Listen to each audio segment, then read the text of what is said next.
Alright, this is my very late review of WrestleMania 32, which aired Sunday, and it is currently, uh, Friday. The Friday following WrestleMania.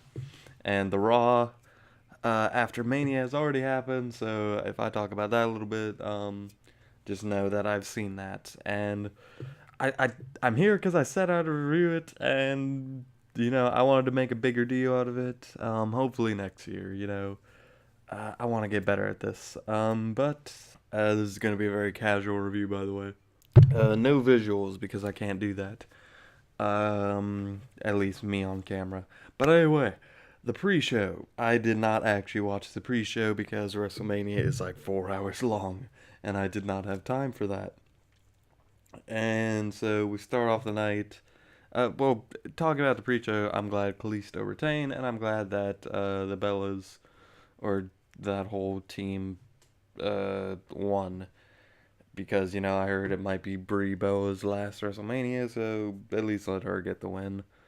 That being said, the first match was the ladder match. I love when WrestleMania start off with the ladder matches, great spot fest. Um, just amazing stuff all around. Kalisto, Stardust, that was a great spot. Not exactly falling off of a cell worthy, but any other night, I think we'd be talking about it a lot. Sin Cara and Kalisto, both of them have done big jumps through a ladder now, so that's really cool. Kind of wanted Sami Zayn to win. Because I worry that they're not going to push him like they are with Kevin Owens, even though Kevin Owens should be main roster by now.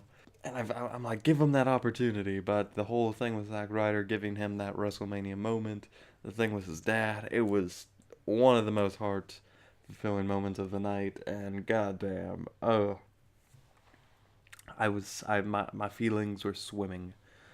Um, Following that, we had I'm gonna be bouncing around a lot. We had the 6-man tag that I thought it was for the title. I thought it was for the title, but apparently it wasn't. So at that point, I really didn't care. I really didn't care. League of Nations won. Um, I guess I don't really see. And then Wade Barrett, he's gone officially, which sucks. He really deserved to be a main eventer at one point. Because he's good on a mic. He's a pretty good wrestler. He deserves at least a little bit more than he got. New Day's entrance was amazing. The actual wrestling, the thing with Steve Austin and the other legends, that was, a little bit, not pandering, but just how can we get this moment a little better? It's whatever. It was just a cool moment, so I will gladly take it. Then we had AJ Styles versus Jericho, and damn, probably one of my biggest pet peeves of the night. Jericho putting over Styles. We're gonna put over Fandango, but not AJ Styles. Okay. I really why not give AJ Styles the win? It's like Jericho, he's not gonna be in it for another couple years. He's probably gonna fight at another WrestleMania. He's like a very he's so heel that like I don't think anyone really cared. There was so many heels on tonight. Just let AJ win, goddamn. And it's whatever, but it was it didn't steal the show like some people thought it would. It was just a very good match. There wasn't too many like great spots, but really good match overall. I just for WrestleMania you always expect top tier, and I don't think we got that. Then we had Dean Ambrose versus Brock Lesnar, another match I have some pet peeves with. We got Brock Lesnar just let I think Dean Ambrose should have won this because basically Brock isn't gonna be put over. I mean, he's already so over, but he's gonna be at least a little like he can be beaten. Like Dean Ambrose, oh, he won with a bunch of weapons, and Brock was too proud to use those weapons. That's enough reason to let Dean have the win. Put over Dean. Get him. This is WWE's problem. They won't put over some of these guys. They won't put over Dean Ambrose. They won't put over fucking Cody Rhodes, who I've wanted to win the title forever. And so I thought this was, just let Dean win. Just let him.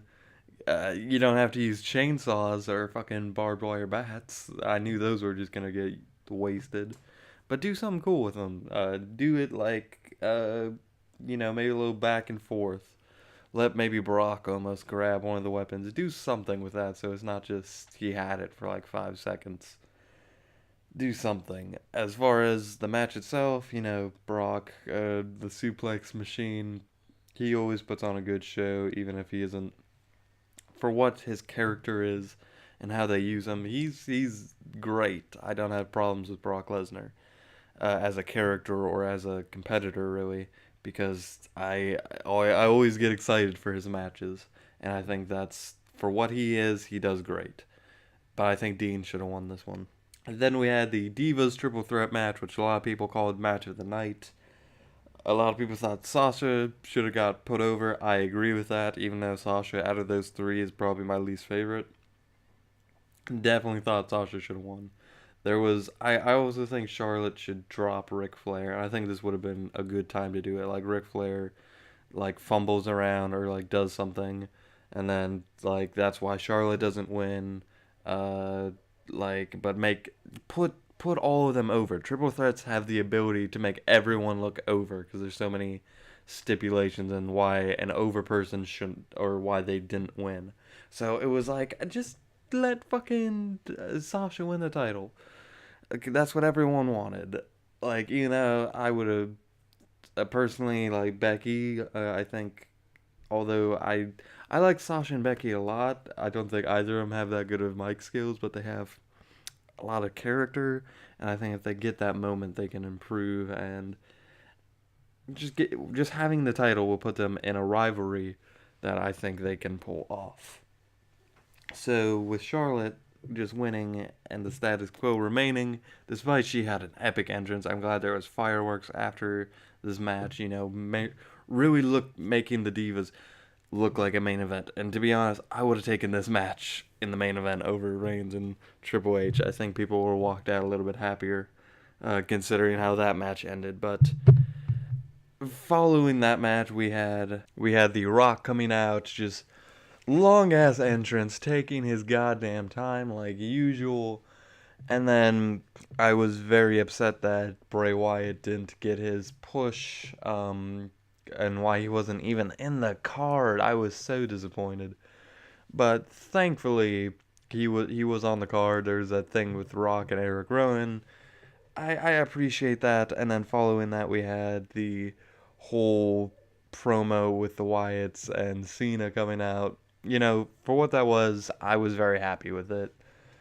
I'm glad we got something there. I was happy. Okay, like, I don't have a problem with that.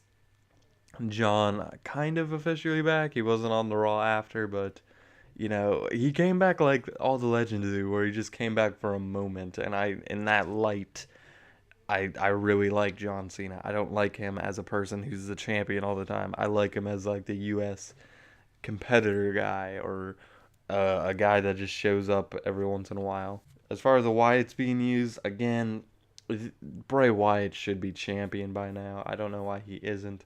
I don't know why WWE won't put him over. He has had the WrestleMania moments with Undertaker, Cena, and now he has this.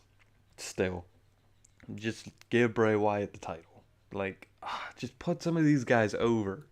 That's all I'm asking. And then we had the Andre the Giant Battle. And then we had the Andre the Giant Memorial Battle Royal, in which Baron Corbin won, and he threw out Kane. And I didn't really care about this match because I don't really care who won. If Shaq won, I would have been kind of disappointed, considering. But they put over a new guy. I'm not familiar with the guy. He looks like a creative superstar from fucking 2K12 or something. But I enjoyed him to what he is. I will hopefully grow to him a little bit more. Glad he got put over though. I would take that over fucking Shaq winning. So yeah. And then we had the main event, Roman Reigns versus fucking Triple H. And I, like everyone, was pretty disappointed in the match. Fucking Roman Reigns gets put over. And WWE's booking is so fucking one-sided. And it's either option A or option B. We never get an option C. And Roman Reigns, he was kind of due something based off of last year, but he's gotten the push. The fans didn't like it. At that point, you scrap him, give him something else. People don't necessarily hate him. This was just a very flat rivalry. This was an okay rivalry. This shouldn't be WrestleMania main event status. Triple H was over as hell, and Roman was getting booed to hell. You don't put this on. Fans don't just come around. And everyone left the night just meh. So it was a very okay main event. As far as the match itself, it dragged on. It was so long. It was so flat and boring. When the Divas match could have gone on longer, AJ and Jericho could have got more spots in. The ladder match could have been longer. The Rock's entrance could have been shorter. Why? Why, WWE? And Triple H, of course, as always, getting his epic entrance with fucking Stephanie McMahon. Oh my god, that was. I still am at a loss for words for that. She went all out though. Give her props. That being said, I am going to get to the Shane Undertaker match last because I think that was the actual main event. And it ended probably the safest way it could have ended with Undertaker winning. And then the next night on Raw, Shane just gets to fucking run it anyway. Safest ending you could have done. But I was hyped going in. I couldn't believe some of the shit I was seeing. Like, this is an actual match. And it ended with that fucking spot off the cell. God, no. There is no other way I can describe how awesome that is. Shane McMahon, like, when I thought about this match, whenever I think about a Hell in a Cell, I think, oh, are they gonna go off the cell? And usually in this match, I was like, well, Shane's like nearly 50, so probably not. But he did it because he's fucking insane, and it was great. It was a really good match. It was a solid Undertaker match. It was a solid just middle show match. It was a solid rivalry. And with all that being said, it was a good WrestleMania. I like the Divas match. I like the Ladders match. Some of the other matches were pretty good. I like just the whole Rock Cena segment. I like Baron Corbin getting over. The Roman Reigns rivalry was okay. Like, if that was any other pay per view, I think I'd be pretty satisfied with it. But that being said, it was a pretty good show, I thought, for WrestleMania. It could have been a lot better, and some little beats they could have fixed, and I would have enjoyed it a lot more. But that being said, hopefully I will this year review more pay per views and get a little bit more professional and maybe bring it to the main channel. I don't know. Tell me what you guys thought of the show. That being said, thank you for watching as always, and with that, I leave you.